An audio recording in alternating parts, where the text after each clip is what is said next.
مقامات تاجیکستان گفتند که مسئله ارسال مهاجران کاری از کشور به قطر تقریبا نهایی شده است. حالا سازشنامه میان تاجیکستان و قطر درباره تنظیم نیروی کاری پرره تهیه شده. در قدم بعدی باید موافقت پارلمان و سپس پرزیدنت را به دست آورد. مقامات تاجیک میگویند در صورت نهایی شدن سازشنامه شهروندان تاجیکستان بدون محدودیت یا لیمیت میتوانند در بازار کاری این کشور عربی مشغولیت پیدا کنند، ولی برخی از کارشناسان میگویند همان گونه که تجربه روسیه نشان داد، این دولت عربی هم از نظر ویژگی‌های فرهنگی و اجتماعیش برای کارجویان تاجیک چندان آسان نخواهد بود. لایحه سازشنامه درباره تنظیم نیروی کاری در قطر پرره آماده شده. حکومت تاجیکستان نیز به آن رضایت داده است. مسئولان وزارت مهنت، مهاجرت و شغل اهالی روز 19 اکتبر بر رادیو آزادی گفتند که از روی این سازشنامه انتقال مهاجران به قطر تنها از جانب مقامات رسمی عملی کرده می شود و شرکت‌های خصوصی به این کار حق نخواهند داشت. طبق سازشنامه کارفرما وظیفه‌دار است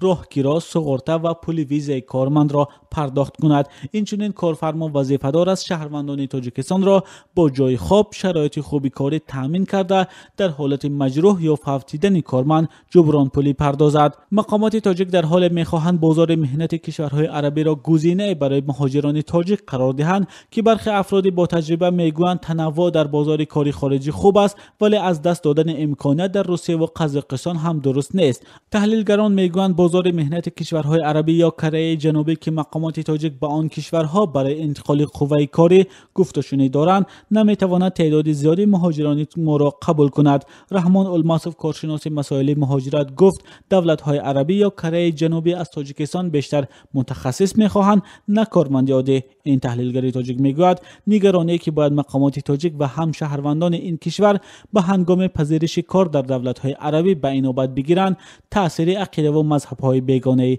دینی است. به قبل کارشناسان دیگر تاجیکستان نمیتواند به طور دوامدار در یک حالت بسته و وابسته از تنها بازار کاری روسیه بماند.